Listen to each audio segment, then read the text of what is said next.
Queridos amigos, buenas noches.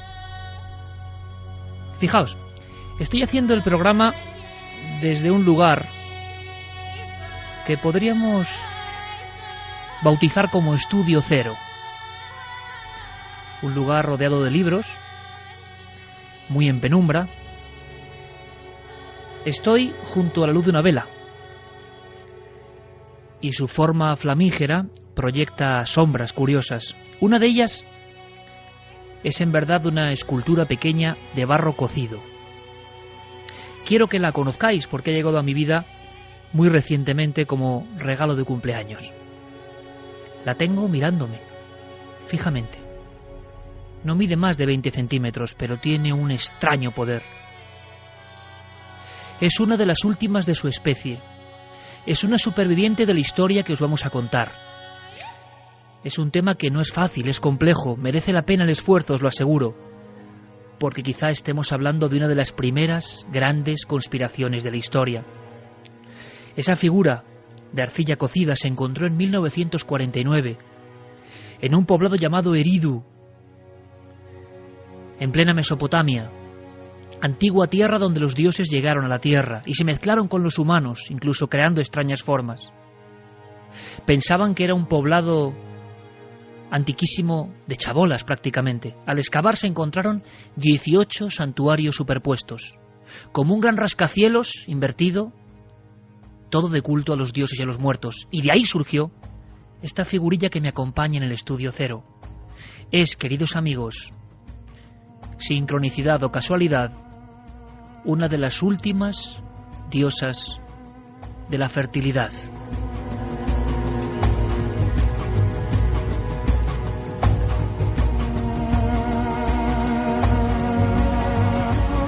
Y llegó hasta mis manos en una caja de regalo. De inmediato me topé con sus ojos redondos, su cara de ave quizás, picuda, afilada. Se sujeta a los senos, unos senos que apenas se vislumbran por el paso y la pátina del tiempo. El ombligo también muy marcado, como si se hubiese desconectado de un mundo lejano. Las piernas anchas, las caderas voluptuosas. Es una diosa madre. Y cuentan que precisamente en el tercer milenio antes de Cristo, porque amigos, esta figurilla que tengo a mi lado junto al micrófono de la cadena SER tiene 5000 años y nos contempla y nos analiza y nos cuenta, nos quiere contar su historia y yo intento escucharla. Es una de las últimas diosas madre. Justo a partir de esa franja de tiempo, todo se vino abajo. Veníamos de milenios de dominio de las diosas madre, culto a las mujeres que son capaces de dar a luz, culto a las mujeres que son capaces de crear el milagro de la vida. Durante milenios estuvimos bailando al son de su danza. ¿Qué pasó en el tercer milenio? Para que a partir de ese instante todos imaginemos un dios controlador, masculino, poderoso. ¿Qué pasó para que todas las religiones monoteístas, todas las religiones del libro, hayan apartado a la mujer? ¿Qué pasó con todo aquel mundo que desapareció?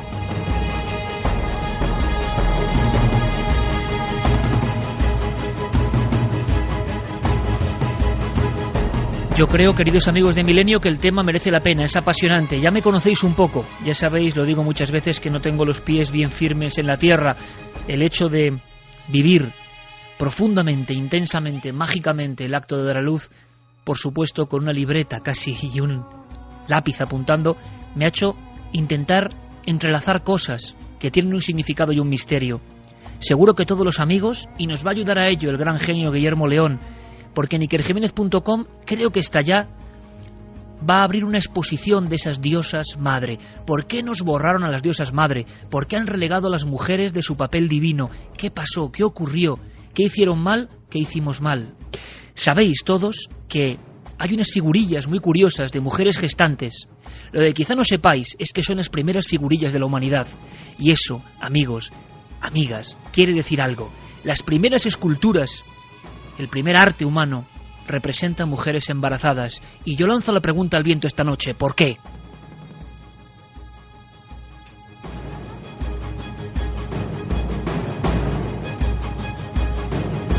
Seguro que en los libros del colegio, los que os intereséis por el arte, habéis visto esas figuras redondeadas, grandes senos, casi siempre sin rostro, sin cara. No se encontraban en los lugares de penumbra, de sombra, no. Se encontraban en los lugares de habitación. Eran diosas de luz, eran diosas que generaban luz, eran diosas que seguramente representaban ese acto tremendo, terrible y sagrado al mismo tiempo, de esa mujer dando a luz en la cueva, junto a la antorcha, junto al chamán, junto al guerrero. ¿Cómo podían ver los seres antiguos ese momento sublime? Quizá por eso, al principio del tiempo, Dios fue mujer.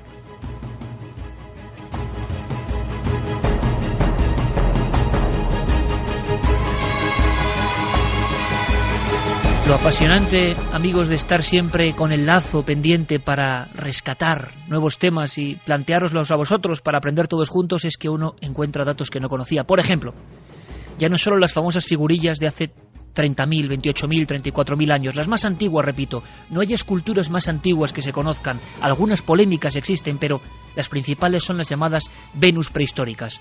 ¿Significa eso que en la tierra conocida todos los hombres y mujeres adoraban a la diosa? Vamos a intentar descifrarlo. Y algo más. Dos nombres extraños, Tantán y Berelhat, son lugares donde se han encontrado piezas aún más antiguas. Tantán, cerca del norte de Tarfaya, en Marruecos. Una pieza que, quizá podáis opinar, ¿es una casualidad? ¿Es una forma de la naturaleza o es una diosa madre? Si lo es, tiene entre 300.000 y 400.000 años. Quiere decir, amigos, y esto es importante, que antes incluso de ser humanos ya adorábamos a las diosas madre.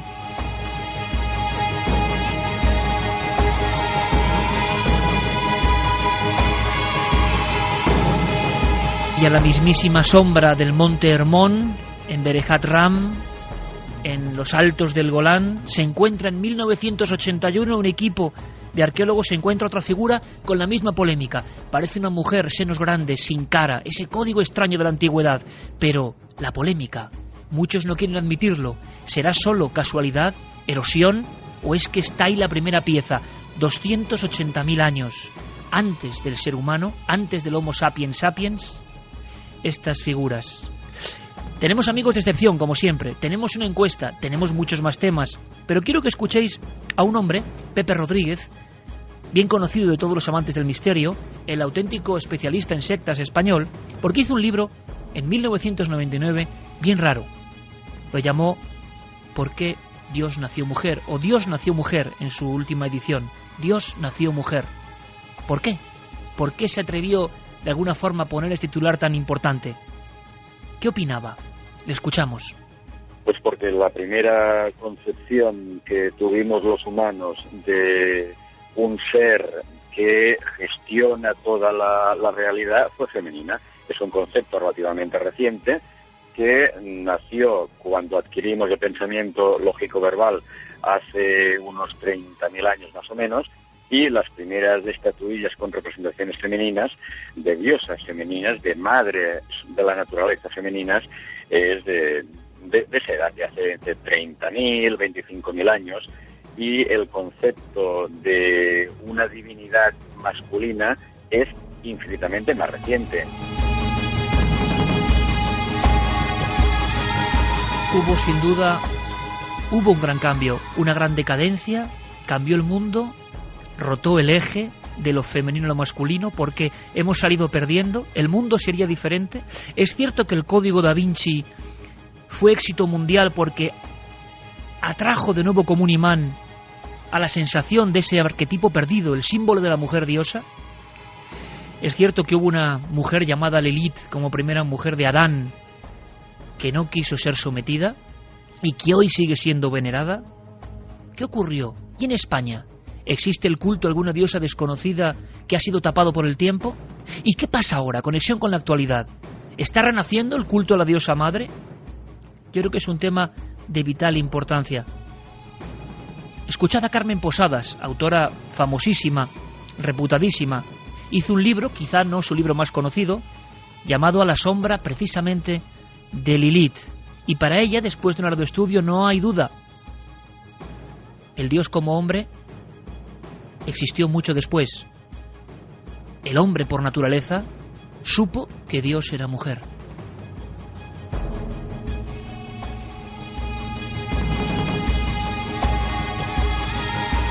La fascinación que sentía el hombre primitivo de pensar que una mujer se le hinchaba el vientre y daba luz a un ser vivo.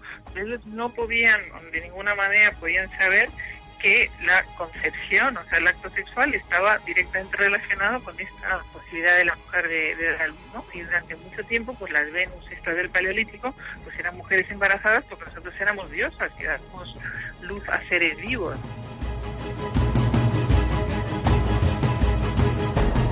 Solo por eso se instauró ese culto milenario.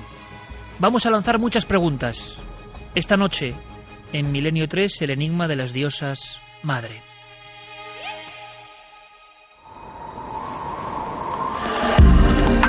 Nunca antes habías estado tan cerca de lo desconocido. Milenio 3. Cadena. Dice que está viendo un renacer. Enrique de Vicente, maestro y amigo, buenas noches. Buenas noches, Iker. Está viendo, vamos a conectar como a ti te gusta, directamente a bocajarro, antes de analizar un montón de cosas. Yo no me acuerdo de muchos programas que hayan tocado este tema. Aquí sí veo yo una gran conspiración, quizá. Pero tú crees, aunque sea como presentación, Enrique, brevemente, aunque todo el mundo te conoce desde luego, tu opinión sobre ¿estamos viviendo en ese renacer o es en un espejismo? ¿Se amputó todo de tal forma que es imposible que vuelva a sonreír esta figurilla de 5.000 años que tengo a mi lado? Pues hablamos de la conspiración de la ignorancia, eso es lo que yo diría. Me parece esencial que renazca lo que significa el culto de la diosa, lo que significa el arquetipo de lo femenino, como única esperanza a este mundo que está al borde del abismo. No lo digo yo, lo dicen los principales analistas junguianos, es decir, los principales estudiosos del inconsciente colectivo, de la psicología profunda, porque todo lo que significa lo femenino es el equilibrio que necesita nuestro mundo. Está identificado con la naturaleza, el respeto a la naturaleza, con el respeto a la parte más suave, más cooperativa, menos agresiva de nosotros mismos. Y hablabas al principio del programa, decías algo que empezó en el año 3100. Bien, lo que empezó en el año 3100 y termina ahora, según las escrituras védicas hindúes, fue el Kali Yuga, la Edad Oscura. La Edad Oscura, que está regida por una diosa, la diosa negra Kali, es lo que empezó entonces y lo que ahora está finalizando. Y también el quinto sol del calendario maya. Yo considero que ese es el periodo que corresponde a la dictadura del patriarcado, pero una dictadura natural, como una evolución de la conciencia que ahora llega a su fin. Pues primer aldabonazo de Enrique de Vicente, que desde hace más de 30 años está indagando en este asunto de el culto a la diosa, tan olvidado y que tuvo que ser tan importante. Y yo, desde hace 12 días, no hago sino preguntarme por cómo pudo impactar al hombre antiguo, sobre todo cuando no se sabía el asunto de por qué llegaba la nueva vida, ese acto tremendo, de un cuerpo humano surgía otro vivo. Aquello en aquel entorno de cuevas sagradas tenía que ser impresionante. Pero sabemos poco de estas figuras, sabemos muy poco, incluso menos que de las pinturas rupestres. Son una anomalía. Por ejemplo, ¿sabíais que en toda la península ibérica, que es un lugar sagrado para el gran arte rupestre, no hay este tipo de diosas de la fertilidad, este tipo de Venus antiguas? ¿Por qué? ¿Qué pasó? Javier Sierra, querido compañero, buenas noches. Muy buenas noches, Iker. Me encanta que hayamos empezado el viaje precisamente con esas figuras que efectivamente son un exponente absoluto del misterio. Es verdad, no hay en la península ibérica, las primeras figurillas se encuentran en los Pirineos y se extienden en un territorio de unos 3.000 kilómetros de largo hasta Vorónezh, que es la última latitud ya dentro de Rusia donde, en fin, se ven estas figuras, se encuentran estas figuras. Todas ellas además son muy peculiares. Tú decías antes de pasada, pero creo que es importante subrayarlo, que no tienen rostro, no hay un rostro visible, están o bien pulido o bien no se les ve. El significado, por tanto, de las estatuas para los investigadores todavía hoy es desconocido. y se han recuperado unas 500 de la época paleolítica y unas 30.000 de la época neolítica. Siempre son rígidas, estáticas, contrastan muchísimo con los animales que se representan en ese mismo periodo de tiempo, que están en movimiento, y luego hay una cosa también muy llamativa, y es que en el periodo en el que aparecen estas figuras, las masculinas apenas representan un 2% de las que han llegado hasta nosotros, un 2% frente a un 98% de representaciones femeninas. Ahí, desde luego, hay una clave importante. Una clave que queremos conocer y aportar con elementos nuevos para todos vosotros, y que nos contéis vuestra opinión, por supuesto. Parece que hay un cambio importantísimo, lógico, natural, como decía Enrique de Vicente de alguna forma, por evolución o por pura y dura conspiración. El hecho de que la mujer hoy en día no acceda a un primer plano de lo sagrado, de lo divino, de lo religioso, ¿a qué se debe? ¿A qué demonios se debe?, dirán algunos. ¿Por qué? Alguien que da vida ha quedado como a un lado. ¿Es posible? Seguramente en el tiempo antiguo ocurrieron cosas de las que no tenemos ni la menor idea. Por ejemplo, hemos vuelto a preguntar a Pepe Rodríguez, convencido de que Dios nació mujer, en torno a ese apartamiento, a esa curiosa maniobra. Ese Dios masculino pequeñito que se había inventado un par de milenios antes fue creciendo en luchas míticas que están documentadas en distintos documentos, con informes, por ejemplo, que se han encontrado y hablan de las batallas entre los dioses, y hay una batalla del dios masculino contra la diosa, la destrona, la desplaza, y a partir de entonces, y hablamos ya de entre el tercer milenio para acá, ya es el dios masculino el que domina, y es el hombre el que... De la Biblia. ¿Por qué esa relación anterior? En Göbekli Tepe, en quizá el primer templo del mundo, hace unos 12.000 años, observamos serpientes que en las paredes labradas se dirigen hacia el suelo. Los arqueólogos no tenían duda. Serpiente, mujer, lugar de la mujer. Yo me pregunto, ¿por qué? ¿Por qué? Enrique, sabemos muy poco. Es más, en el mundo del misterio, en el que tú eres un maestro y en el que llevas muchas décadas, sabiendo lo que se cuece, lo que vende a nivel, te quiero decir, de Egipto, cátaros, templarios, Santo Grial, que también vamos a hablar un poco de eso, hay temas de enorme potencia. ¿Cómo es posible que el culto a la diosa madre y estas estatuillas, a este culto de la prehistoria, haya pasado sin pena ni gloria? Tampoco se sabe, tampoco se puede argumentar. Porque lo femenino ha sido aplastado y sigue estando aplastado. Por mucho que haya un movimiento feminista, ha habido 3 oleadas de feminismo, parece que la reivindicación feminista es casi convertirse en un igual del hombre, en lugar de reivindicar la naturaleza de lo femenino, dentro de la mujer y dentro del hombre, y también en la civilización. Vamos a ver, si hay algo implantado, todo lo que existe, y en este caso es una civilización patriarcal, machista, racionalista, regida por el hemisferio izquierdo del cerebro, que rige nuestro lado derecho. Esto se resiste a morir con uñas y dientes, está implantadísimo, y es lógico entonces que no haya interés, que uno dice la diosa, y vemos lo que responden las encuestas. Es algo que no nos entra en la cabeza, porque o no existe Dios, o Dios lo imaginamos como un señor con barbas. Es un concepto, un arquetipo que está hondísimamente insertado en nuestra mente. Por eso yo decía, ¿cuánta gente que está votando en nuestra encuesta está votando con la frialdad del raciocinio? Decir, hombre, Dios no puede ser ni hombre ni mujer. Sí, pero ¿cuánto es de sentimiento cuando decimos Dios, que es lo que me interesa a mí? ¿Qué imagen le viene a la mente? Vamos a hacer una cosa. Atentos, por favor, porque hemos hablado con muchos especialistas. Yo creo que hoy, en ese preciso instante, va a variar la historia de las diosas. Serán convertidas en algo casi prohibido. Antes de hablar de esto, por favor, escuchemos a Ana Vázquez Ois, mirando estas figurillas de arcilla de unos 20 centímetros que se han encontrado en auténticos templos. Se da cuenta del cambio. En cierto momento de la historia, en cierto estrato de la historia y del tiempo, hay un cambio. De pronto, las diosas que eran benevolentes, las diosas que daban luz, las diosas que alumbraban el mundo, se convierten en otra cosa.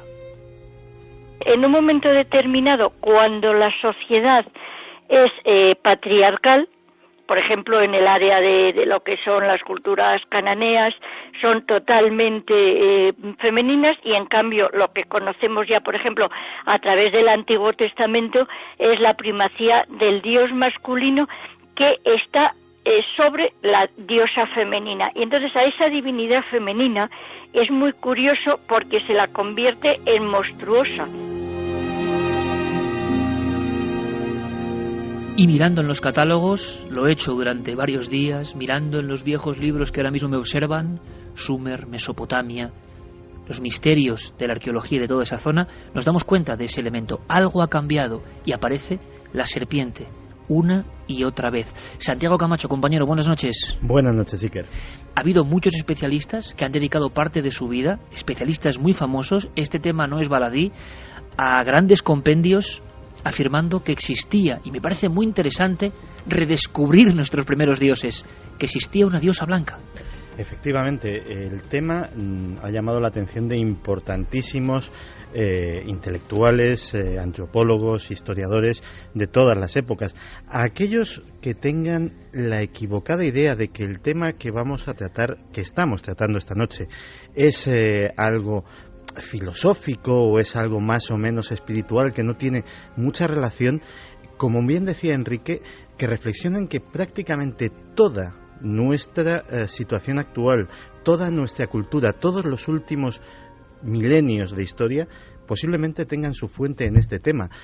Una cultura que manifiesta la falta de respeto a la naturaleza, una cultura de la guerra, una cultura que en el fondo está desequilibrada, como una especie de torre de Pisa. Y ese enigma ha llevado a muchos intelectuales a investigar en este origen, y posiblemente uno de los que lo hizo de manera más certera fue Robert Graves. Robert Graves, la mayor parte de nuestros oyentes lo conocerán como el autor de esa magnífica novela Yo, Claudio, que fue llevada a la televisión en una serie mítica que de hecho dio origen a toda una nueva generación de actores británicos.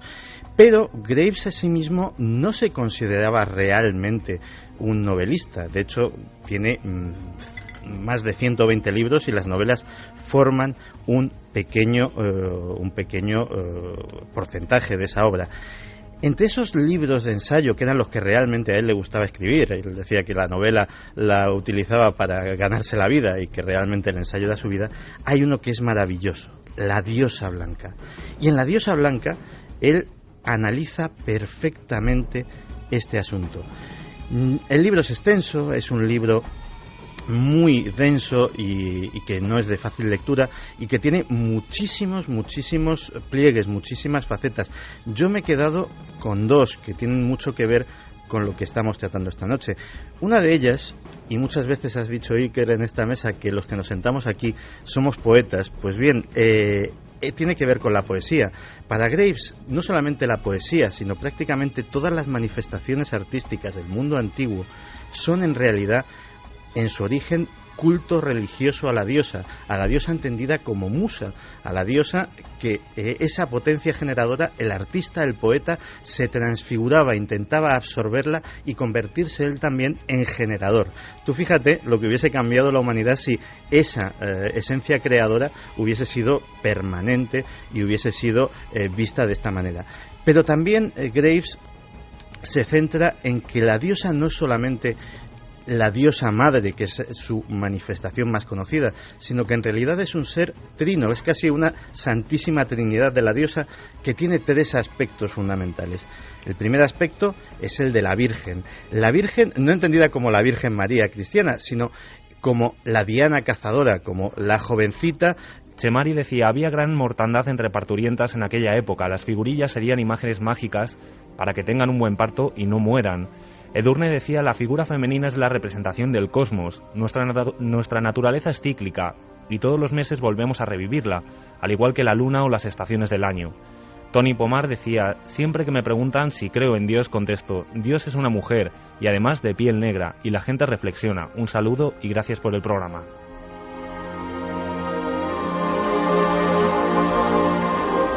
Algo debió ocurrir en ese tercer milenio que ahora miramos con nuestra lupa, porque la sumisión y el cambio se produjo así en la tierra como en el cielo. Por cierto, Enrique, se ha hablado de la luna, y yo sé que entre tus muchísimos apuntes siempre certeros y dignos de un libro, hablas de una conexión que yo no conozco, desde luego, entre la diosa madre y ese lucero extraño que tenemos, que es la luna, y que parece que nos influye tanto. ¿Qué se sabe de esa relación? Es muy simple. Lo masculino es lo activo, lo brillante, lo luminoso, así lo concibe nuestra mente racional, es el sol. Lo femenino es lo oscuro, lo nocturno, la luna. La luna es un reflejo del sol, no tiene luz propia. Estamos hablando de cómo la mentalidad racionalista, machista, que ha superado y ha vencido la mentalidad mágica femenina de una época anterior al patriarcado, concibe las cosas. Son el yang y el yin, pero hay muchísimo más que identifica a la mujer con la luna. La mujer, como la luna, no se rige por el calendario solar, sino por el calendario lunar. Para la mujer, como para la luna, a lo largo de un año solar de 365 días, no hay 12, sino 13 meses lunares. Por eso es que encontraremos siempre el número 13 ligado a los cultos, a la diosa, que sobrevivieron, por ejemplo, entre las brujas. Los covens de brujas se componían de 13 miembros, y eso era una tradición muy amplia, muy universal. Pero hay más. A fin de cuentas, ¿qué es lo que rige ese tremendo misterio que desde la antigüedad observan nuestros más remotos padres? Que la mujer misteriosamente sangra cada vez que transcurre uno de esos 13 meses lunares.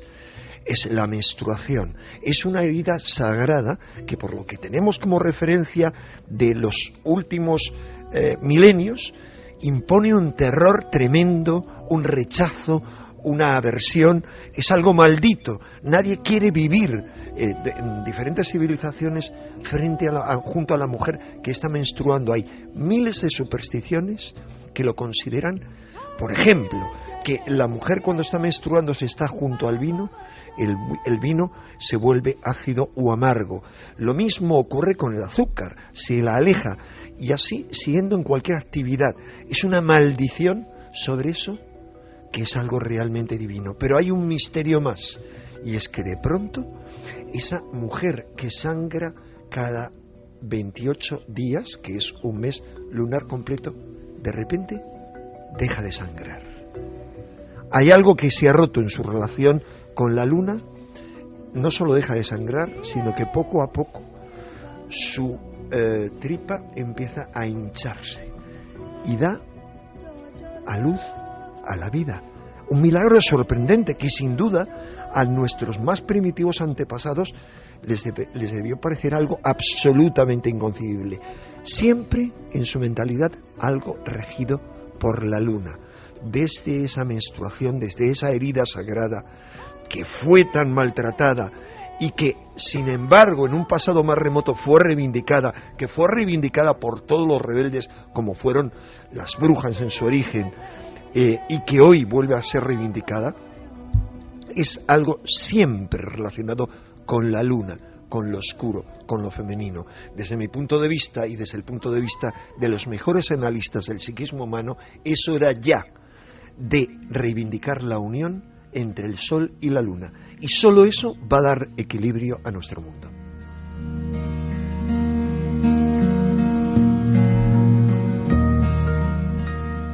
Si vivíamos apaciblemente en ese mundo regido por la diosa, si durante por lo menos 30.000 años, eso a no ser que las extrañísimas figuras de Tantán u otros lugares, otros yacimientos sean reales, y son reales, estaríamos hablando de un culto que va mucho más allá en el tiempo. Fíjate de curioso, Enrique, porque te lo he comentado en alguna ocasión, y voy a decirlo, algunos de los padres de Atapuerca a mí me contaban que cuando, me lo contaban de alguna forma entre nosotros, me contaban que cuando encontraban algún tipo de rastro sagrado, muchas veces podía tener que ver con la presencia de lo sagrado y lo femenino, pues había como muchos más problemas para publicarlo. Para publicarlo, y estoy hablando de eminencias científicas, de premios Príncipe de Asturias de la Ciencia, que hemos tenido en cuarto milenio, por ejemplo, en milenio 3, y nos lo contaban como diciendo, qué extraño, ¿no? Sigue habiendo una especie de corteza que no admite bien algunas cosas, aunque estén tan probadas y sean hallazgos arqueológicos. ¿Qué pasó en esa franja de tiempo? Bien, parece que todo nos lleva... Estamos ahora mismo planeando en nuestra nave sobre esa zona entre el Tigris y el Éufrates, esa zona que hemos visitado, esa zona que tiene un poder tremendo, que tira de espaldas casi cuando uno camina por esos desiertos, cuando uno ve esos ríos sagrados de vida. ¿Qué pasó allí exactamente? Bueno, se han dicho muchas cosas, algunas exageradas, otras no tanto. Antes de esta figura que tengo yo aquí, hubo una serie de revoluciones extrañas. Veréis, hay un poblado rarísimo que se llama Çatalhöyük. Este lugar, más que un pueblo, parece un lugar de culto, un templo con zonas subterráneas. Dicen que los iniciados se metían en ese laberinto, no veían nada, todo estaba en perpetua oscuridad, quizá lunar. A veces aparecían grandes cráneos llamados bucrania, grandes cráneos de toro y de uro, con sus cornamentas, fundidos con una especie de piedra en las paredes, creando una impresión tremenda de fantasmagoría. Al final de ese pasillo tremendo, que los iniciados recorrían con algún sentido que ya desconocemos, aparecía una figura tremenda, brutal, una de las más impresionantes diosas madre, la diosa madre de Çatalhöyük, una de las más antiguas y una de las que preside el último momento antes de que todo eso se derrumbe, se destruya y aparezca otra nueva versión. Pero es más, esa nueva versión irá complicándose en el tiempo, irán surgiendo cosas y, como ha dicho Enrique de Vicente, solo los apartados del sistema, solo los que siguen sus propios cultos, parece que mantienen viva la llama de ese culto a la diosa madre. Escuchamos, antes de que Javier Sierra nos cuente más cosas, a Gil Fuensanta, que es uno de los arqueólogos que ahora mismo está trabajando en esa zona, está trabajando en la zona curiosa donde tantas cosas para la cultura y la religión de todos los tiempos ocurrieron, la zona donde nace la escritura, ojo, la zona donde en parte nace la cultura. ¿Qué pasó exactamente allí? ¿Qué encontramos en ese laberinto sombrío de Çatalhöyük? ¿Por qué ahí está una de las últimas y más poderosas diosas madre, una de las últimas de su estirpe? Este culto se ha perpetuado a través de la historia de Oriente Próximo en diversas regiones. Esto es interesante desde la aparición del Neolítico, por lo menos, y es curioso porque lo podemos ver en diversas culturas también calcolíticas, como la cultura Jalaf, donde también aparecen estas estatuillas de mujeres que parecen mujeres en avanzado estado de gestación, y con algunas pinturas en alguna de ellas que deben ser símbolos con algún significado que todavía no alcanzamos a conocer del todo. Y es curioso porque también es un periodo de poblados, pero algo pasa en el cuarto milenio antes de Cristo. En el cuarto milenio de antes de Cristo, que además de aparecer las ciudades y que muchos ligamos históricamente a un periodo en el que han aparecido dos grandes diluvios en la región, inundaciones descomunales del Tigris y el Éufrates, por otra parte también parece que los clanes patriarcales o la religión patriarcal se transforma en la dominante. Pero a pesar de transformarse en la dominante, no desaparecerá nunca el culto a la idea de la diosa madre.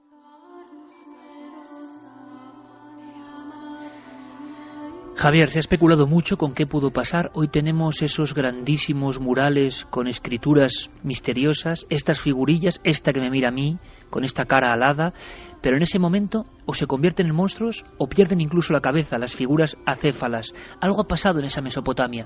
Alguien ha atacado a la primera diosa. Sí, alguien ha atacado a la primera diosa y habría que empezar a analizar por qué. Y yo creo que para encontrar respuestas a las razones de ese declive tenemos que viajar de nuevo a esa región en la que nos encontramos, al creciente fértil, un lugar donde también de alguna manera se gestan las historias que después aparecerán en la Biblia.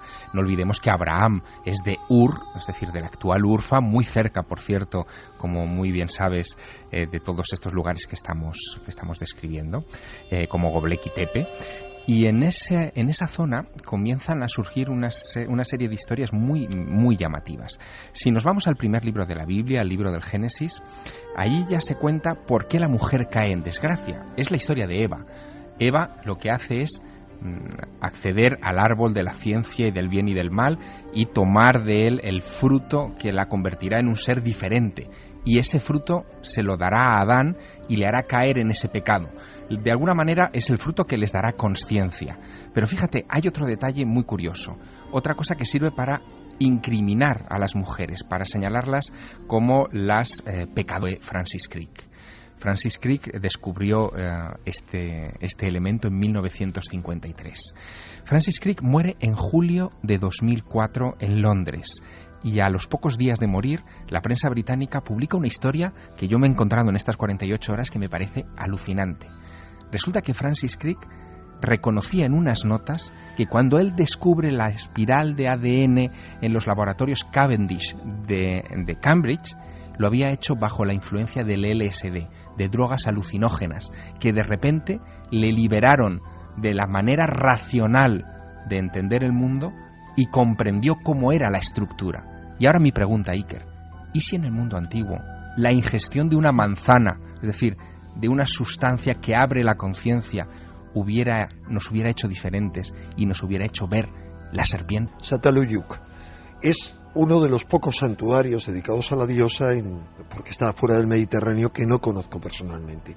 Yo me he dedicado junto a mi mujer, que sabes que es una estudiosa del tema de la diosa, Arantxa Goñi, a recorrer esos santuarios. Y bien, hay algo clave en todos ellos y en otros que tú conoces muy bien.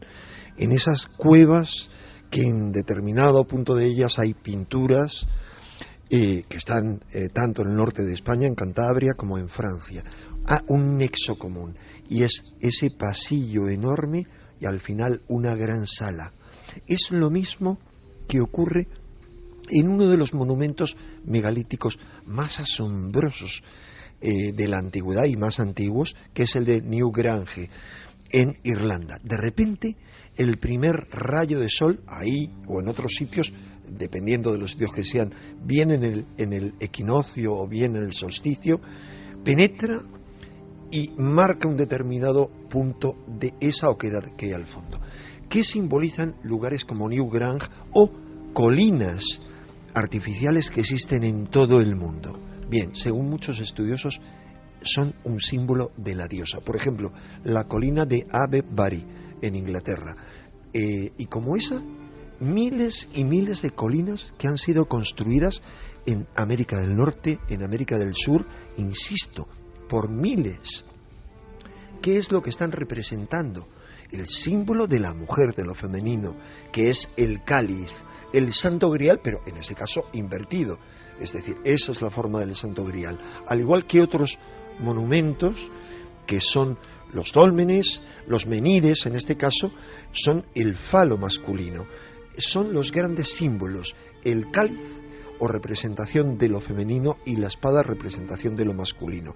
No hay ninguna duda, según todos los estudiosos, que esos montículos como el de Avebury son antiquísimas representaciones de la diosa madre, porque han hecho muchos estudios que así lo han demostrado. Y lo más importante es por qué esa civilización de los montículos o de su representación más artificial, pero que son las pirámides o colinas artificiales, está extendida por todo el planeta. ¿Por qué? ¿Es que alguien ha transmitido eso o fue algo que surgió de forma espontánea? Dejadme que os cuente, ya que has mencionado a Arantxa Goñi, a la que mandamos muchos besos y que ha investigado muchísimo en este tipo de información, un poco heterodoxa, pero interesantísima, sobre todo me imagino para las mujeres, ¿no? Bueno, para todos, pero para las mujeres especialmente porque han sido víctimas de un silencio. Dejadme que os envíe a todos y a toda la audiencia, y gracias por las muestras de cariño, otro gran abrazo de Carmen y un beso muy grande, porque ella me contó una cosa muy sorprendente, que evidentemente yo no observé. Existe una cueva en Cantabria que visitamos y que incluso pudimos grabar por dentro para la radio, para Milenio 3. Nosotros en aquel momento no sabíamos, seguimos sin saberlo, mucho de la prehistoria, pero era una entrada muy extraña, Javier, Santi, Enrique, era una entrada muy extraña. Para llegar a la zona llena de pinturas y donde había unos cuerpos enterrados, convertidos casi en calcita, 6 esqueletos, se supone que del medievo, que buscaban algo. Qué historia más hermosa y más trágica. Buscaban algo, se metieron con unas tiznas encendidas y se perdieron dentro de la cueva. O fueron encerrados, nunca lo sabremos, pero en la Garma, junto a las tremendas pinturas, existen los esqueletos completos de unos hombres que buscaban algo hace unos 1000 años. Pero claro, 20.000 años antes ya estaban las pinturas y las manos.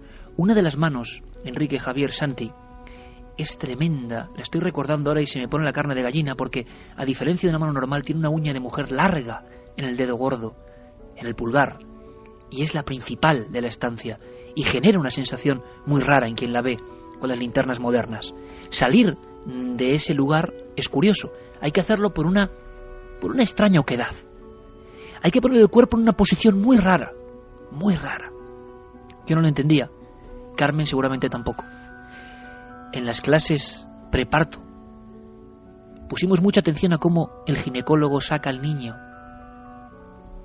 del útero materno. Los procesos exactos, que no son casuales, en un parto normal. La cabeza, el giro, un hombro, el otro hombro. Era exactamente la forma en que la cueva obligaba a entrar o salir de sus entrañas.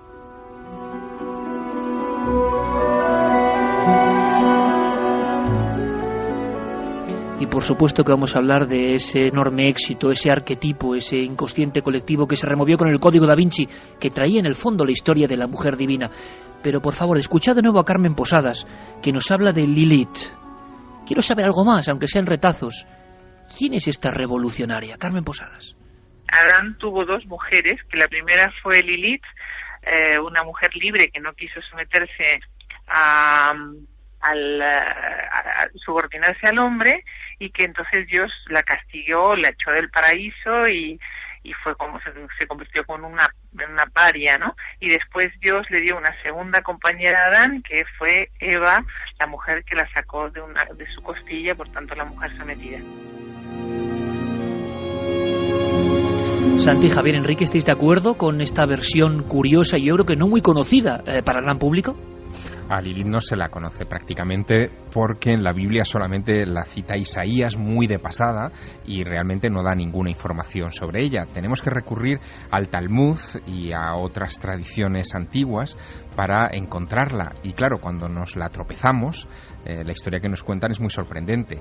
Algunos dicen que es anterior al propio Adán, otros que fue una esposa previa de Adán, antes de que Adán se encontrase con Eva, y con la que concibió también una descendencia. En fin, hay muchas historias en torno a un personaje cuyo arquetipo Enrique también ha estudiado, claro. Bueno, y lo importante es que mucho antes en la Biblia Lilith aparece en todas las civilizaciones mesopotámicas. En la lista real de los reyes sumerios aparece ya como uno de los 4 grandes demonios, 2 de ellos masculinos y 2 femeninos, pero no demonios de la forma en que nosotros les concebimos, porque uno de ellos, uno de los compañeros de Lilith, se le considera el padre del gran héroe de Gilgamesh, que Javier conoce muy bien porque ha basado en él una de su última novela. ¿Qué ocurre? Lo que está representando Lilith, que se ha demonizado por parte del yavismo, es decir, por parte de la corriente que triunfó finalmente y dirigió el pueblo judío, es la parte salvaje, instintiva, sexual de la mujer, la parte cautivadora que nos embruja a los hombres, la parte que nos trastorna. Es la fémina que no tiene hijos, que reivindica su libertad, porque se la concibe así, maldita porque no puede tener hijos. Es esa otra parte oscura de la mujer que infunde profundo temor en el hombre y que las mujeres demasiado condicionadas por el patriarcado también temen permitir que se manifieste dentro de ellas mismas. Y sin embargo, dentro de las tradiciones talmúdicas a las que ha aludido Javier y cabalísticas judías, se dice que Lilith acabó convirtiéndose cuando cayó el templo, el segundo templo de Jerusalén en el año 70 después de Cristo, acabó convirtiéndose en la novia o la mujer del propio Yahvé.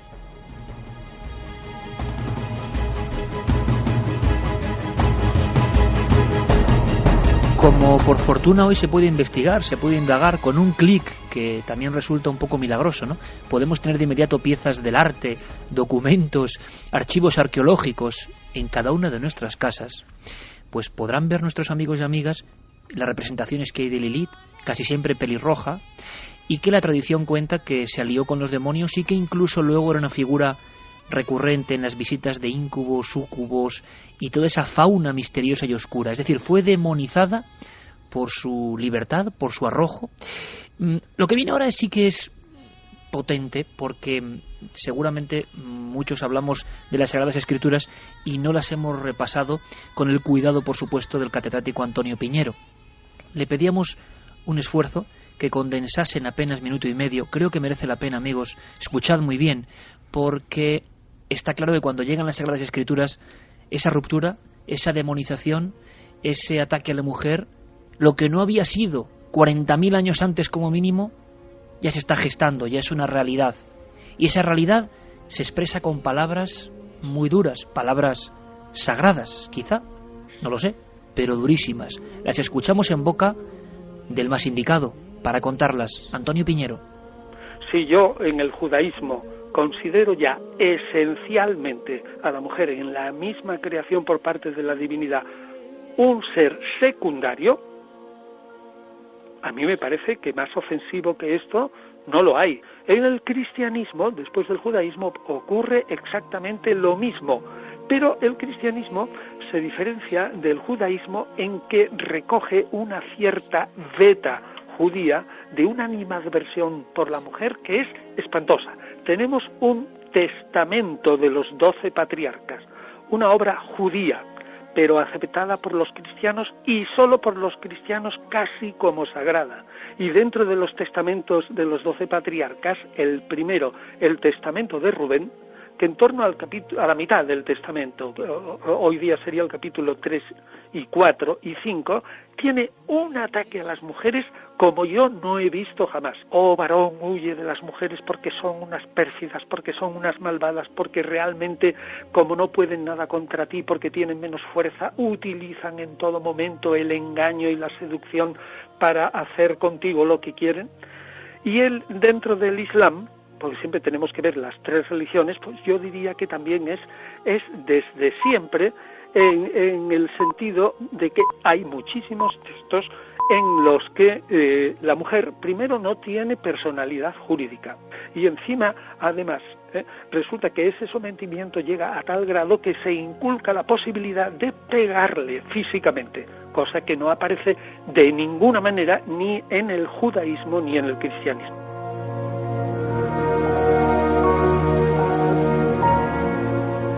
Escrituras de las religiones del libro que hablan con esa rotundidad. ¿Qué había pasado? ¿Qué ocurría? Vaya giro, qué acontecimientos. Sobrecoge repasar algunos textos y algunas frases concretas, ¿no, compañeros? Pues sí. Yo me iba a permitir añadir algo a lo que dice el doctor Piñero, al que respeto y admiro.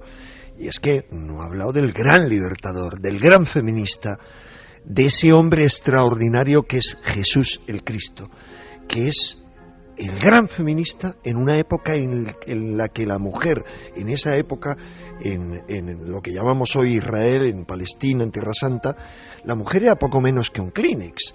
Vamos a ver, la mujer, una vez que estaba casada, no podía salir sola a la calle, no podía salir a la calle, sino a la sinagoga y acompañada por su marido. Y de repente, Jesús, ¿qué hace? Aparece rodeado por mujeres, sostenido, mantenido por mujeres, que eran las que pagaban al grupo, a la comunidad. Es un hombre que se le asocia su imagen de repente con una prostituta, que diría yo más bien que era una hetaira, una prostituta sagrada. Todo lo que tiene son palabras positivas para las mujeres. Todos sus actos están relacionados con mujeres. El tercer momento más importante de su vida, que es su crucifixión, abajo solo hay mujeres y Juan. Y en el momento más importante para cualquier creyente cristiano, que es el momento de su gloriosa resurrección, los testigos, según los diferentes evangelios, son o una mujer o tres mujeres, ni un solo hombre. Ese es el mensaje de liberación, de luz de Jesús, que por supuesto tardaron muy poco sus seguidores triunfantes tras acallar a todos los disidentes, tras condenarles a muerte, tardaron muy poco en tergiversarlo y en volver al machismo más atroz.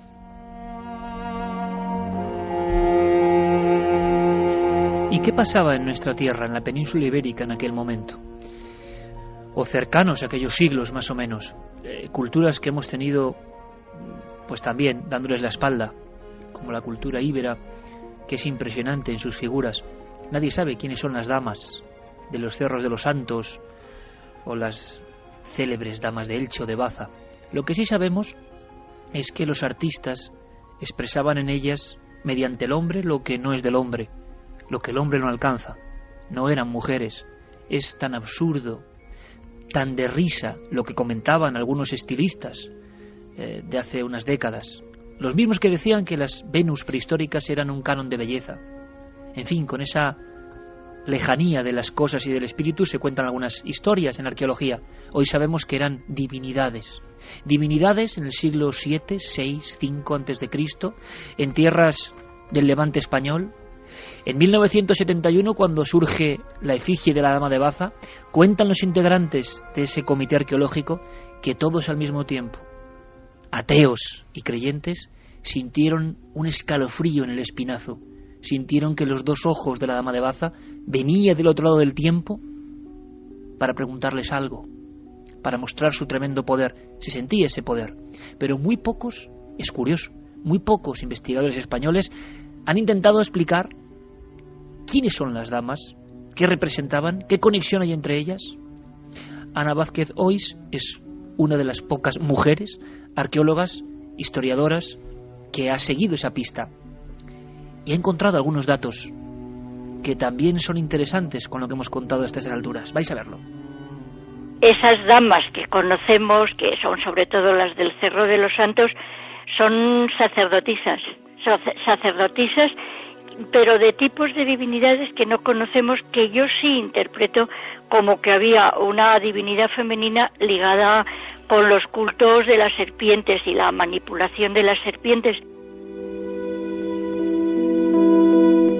Es un simple detalle, pero la mujer y la serpiente presente en esos cultos extraños, en esa cultura, con gran parte de su grafía sin resolver, sin descifrar, en ese enorme misterio en nuestra piel de toro. Es como si el culto a la diosa madre estuviese siempre ahí, pero como tan magníficamente explicado Enrique de Vicente, en las diferentes etapas se nos borra, se transforma, se quita de en medio, incluso con Jesús de Nazaret. Me interesa mucho, Carlos, que vaya recopilando ya preguntas, y es muy interesante saber qué opinan, por ejemplo, las mujeres de lo que estamos contando. Mientras tanto, escuchad muy atentamente esto. Sé que Enrique y Javier pueden contar muchísimas cosas. Hay un momento, hacia el 2004, si no me equivoco, que un libro provoca un enorme zapatazo a nivel del inconsciente colectivo. Todavía se analiza por qué del éxito del Código da Vinci, aparte de lo bien enlazado de su trama y de sus dotes como bestseller. Pero ¿por qué en todo el mundo? ¿Por qué de repente la necesidad de leerlo? Puede que ya haya pasado, pero hay un fenómeno interesante que analizar 8 años después. Hay quien dice que se recuperaba esa diosa madre, esa mujer en la cúspide de la creencia sagrada. ¿Qué le pasó? Nadie lo sabe. María Magdalena vivió el resto de su vida escondida.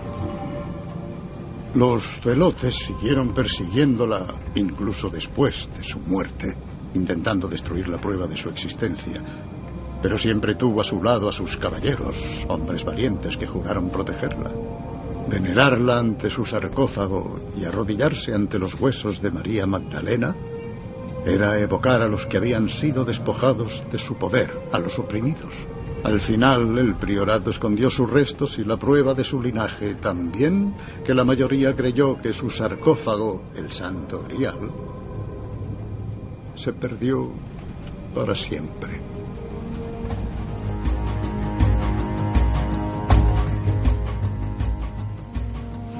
Enrique, por cierto,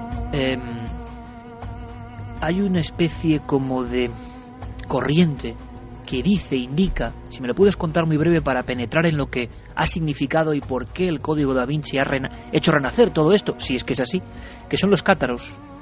Los cátaros como, yo no sé si se ha mitificado en exceso o no, pero como, vamos a decir, custodios también de todo este culto a la diosa. ¿Es posible o se exagera?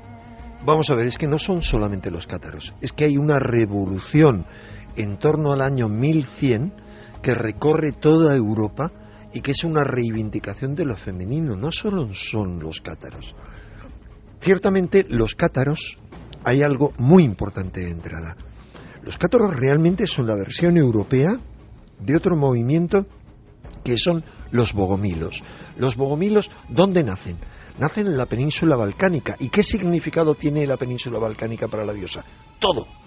Esa es la vieja Europa donde la arqueóloga Marija Gimbutas sitúa la gran zona del culto a la diosa que fue luego derrocada por las invasiones de individuos que venían a caballo con la espada y con dioses padre, la invasión patriarcal. Y bien, curiosamente de esa zona consagrada a la diosa desde milenios, muchos milenios atrás, nace ese movimiento que en Europa es conocido como el catarismo y que iguala al hombre y a la mujer, que critica duramente a los sacerdotes que hay en esa zona del Languedoc del sur de Francia, que predican toda una serie de cosas y predican la castidad y sin embargo viven todos ellos amancebados con sus barraganas, es decir, con sus amantes. Los cátaros son los hombres puros. Diría yo que son todo lo contrario a los sacerdotes, porque los que están en la escala, en el punto más alto de la jerarquía cátara, que van vestidos de forma muy humilde, aunque sean príncipes o princesas, aunque sean duques o duquesas, una vez que se convierten en perfectos cátaros, son lo más humilde que uno puede imaginar. Reivindican lo femenino, pero mucho más que ellos, otros movimientos posteriores. No olvidemos que los templarios están dedicados a la advocación de Nuestra Señora, y que quien los dedica a eso es San Bernardo, que es el primero que canta a Nuestra Señora, que todas las antiguas catedrales, y esto forma parte de un movimiento de toda una serie de familia, de toda una serie de amigos, que gestan un movimiento tremendo que va a cambiar la historia. Todas las antiguas catedrales están dedicadas a Nuestra Señora, que es un término ambiguo, que muchos han dicho puede referirse tanto a la Virgen como a María Magdalena. ¿Tiene esto alguna base? Sí. Tiene toda la base para esa época. ¿Por qué? Porque María Magdalena, que era casi una desconocida, de repente, a partir del año 1100, empieza a tener miles de iglesias dedicadas a ella, a su nombre. Es el santo que más iglesias, digo santo, no vírgenes, más iglesias tiene dedicadas en esa época, que van desde Alemania hasta Cataluña, y que encontramos en Cataluña algunas realmente con historias muy sorprendentes, en Tarragona, con imágenes muy sorprendentes, posteriores, por supuesto, de una María Magdalena que aparece embarazada. Hay esa conspiración a favor de lo femenino, se perpetúa con el Santo Grial, que no es sino el símbolo de la feminidad, y con el amor cortés, el amor a la dama, que los trovadores cantan. La dama es la señora, es la divinidad, es un amor puro. Ahí es donde nace, en toda esa época, es donde nace, y eso está demostrado, el concepto moderno que tenemos del amor. No existía antes. Esa es su cuna.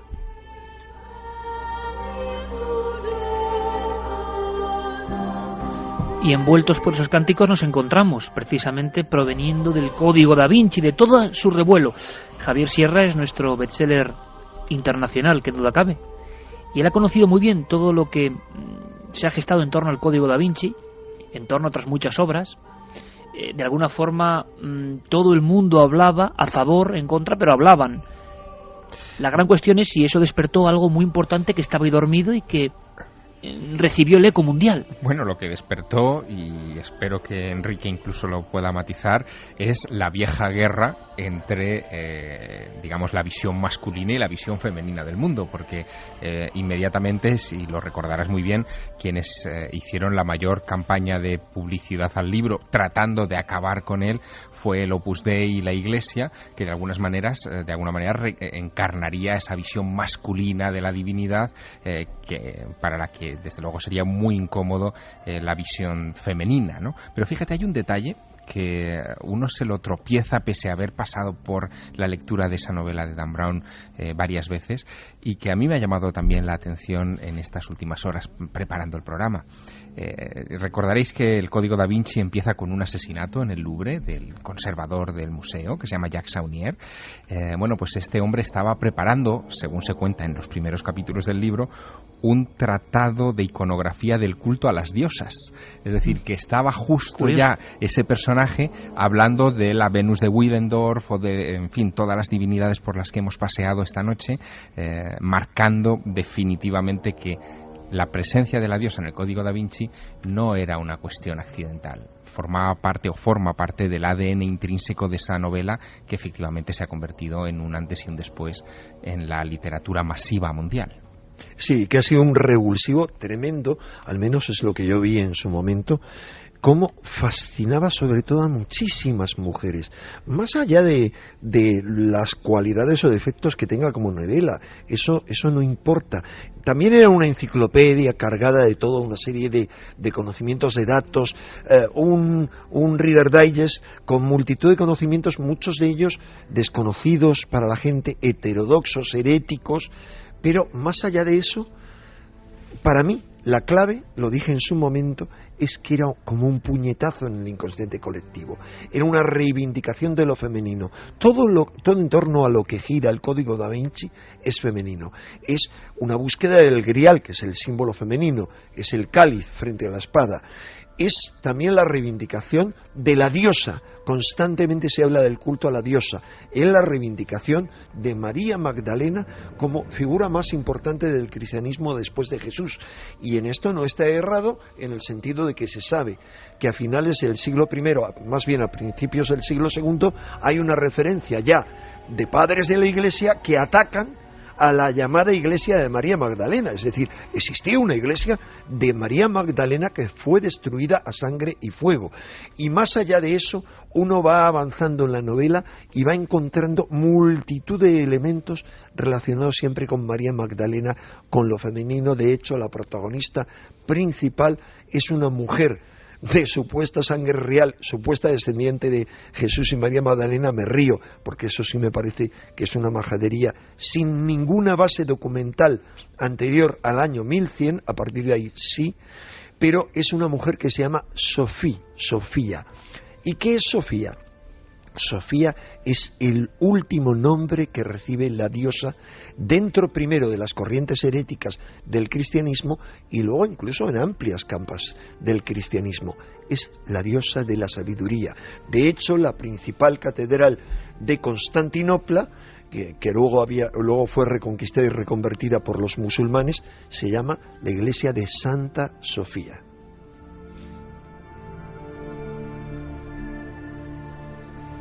¿Qué estará pensando nuestro público?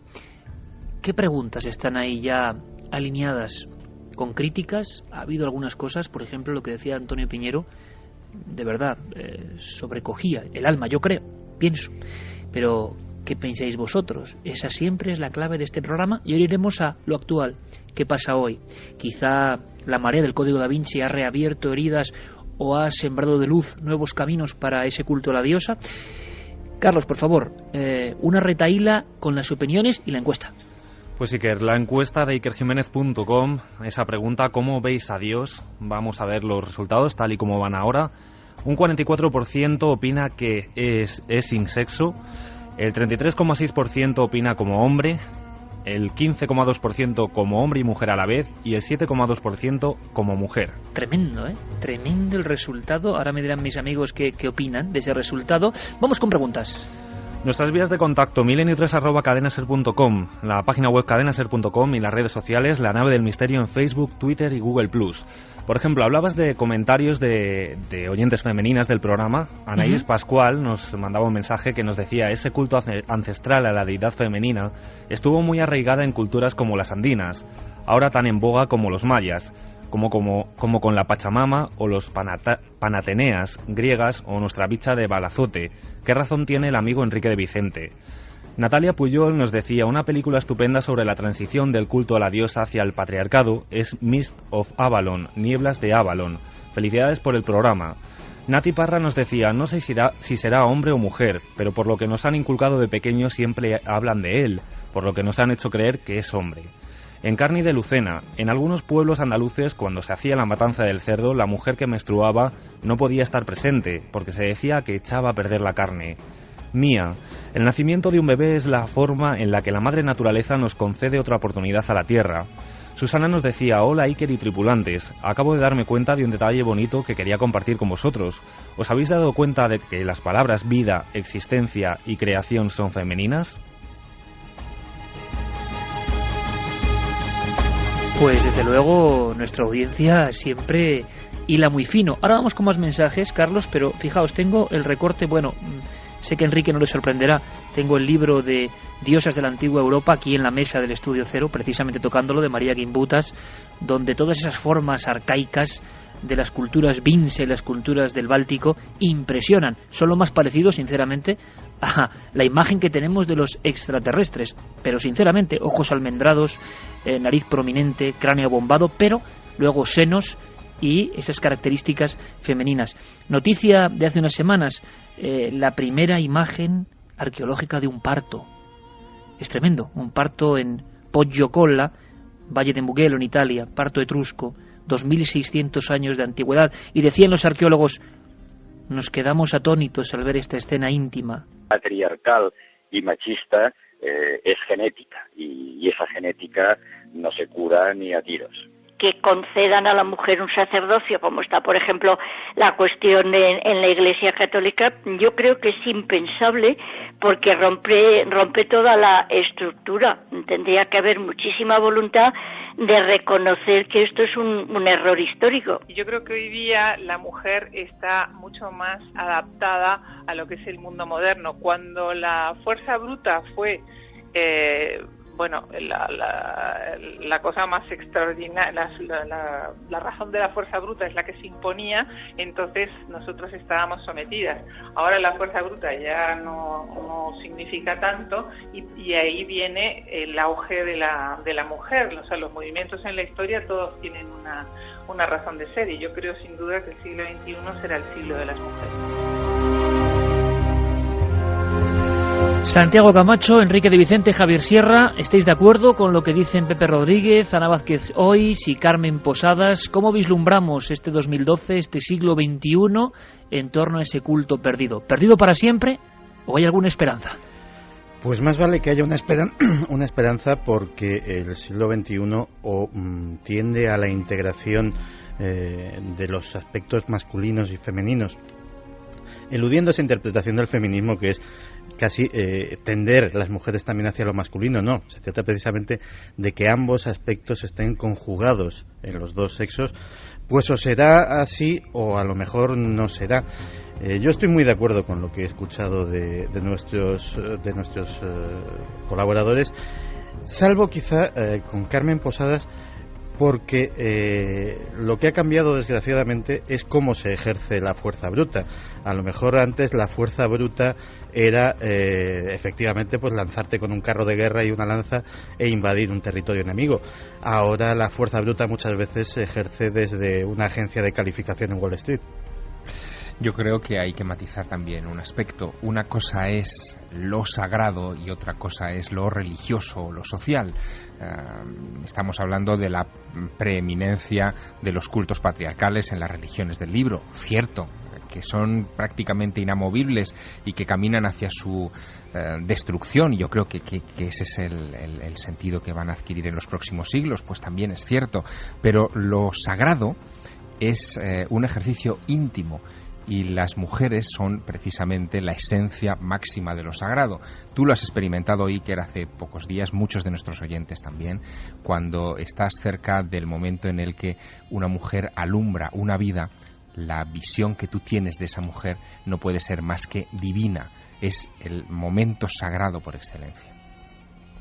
Yo te diría, Iker, que para poder ver con ojos certeros nuestro futuro inmediato hay que remontarse a nuestro pasado, a esa época en que la civilización no era matriarcal, sino que tenía, digamos, un clima, un ambiente femenino. No era tampoco matriarcal, porque eso es como que sería la dictadura de las mujeres. Esa civilización, esa cultura, no hay duda de que era una cultura sin propiedad privada, sin Estado, sin ejércitos.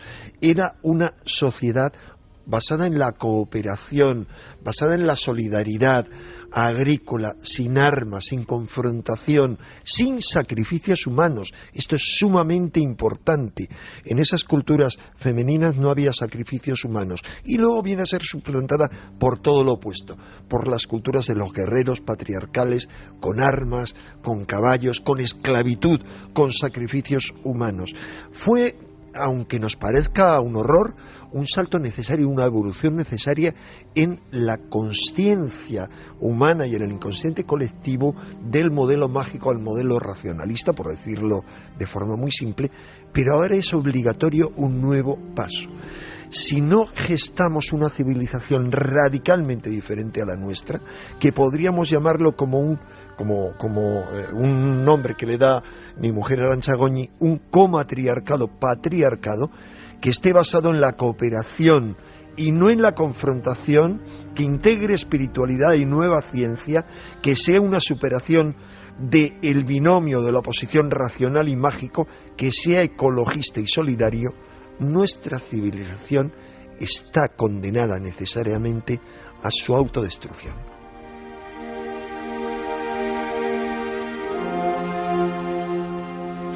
Estamos ya, parece mentira, en pleno 2012 y hablamos de un asunto muy antiguo, tan viejo casi como el tiempo. Recientemente, investigaciones de las que os hablaremos en Cueva de Nerja, en Málaga, hablan de una datación nueva para pinturas prehistóricas que algunos hablan de que son cierto tipo de animales y hay quien ha mantenido que son mujeres. De momento, esto es otro aldabonazo tremendo, sabemos que son, por las últimas dataciones, las pinturas más antiguas de todos los tiempos, 43.000 años. Seguramente la historia nos irá dando sorpresas nuevas, los cultos, lo sagrado, lo espiritual, eso que algunos quieren. Decía este hombre entusiasta que algo pasó entre el paraíso del Paleolítico y el Neolítico, algo ocurrió. Como ha dicho muy bien, apuntando finamente Enrique de Vicente, surgen los sacrificios. Los dioses ya no es la naturaleza, los dioses ya no es ese movimiento maravilloso de la Madre Tierra, son dioses sombríos, son dioses que piden pago. Y ahí cambió el mundo. Habrá que seguir investigando.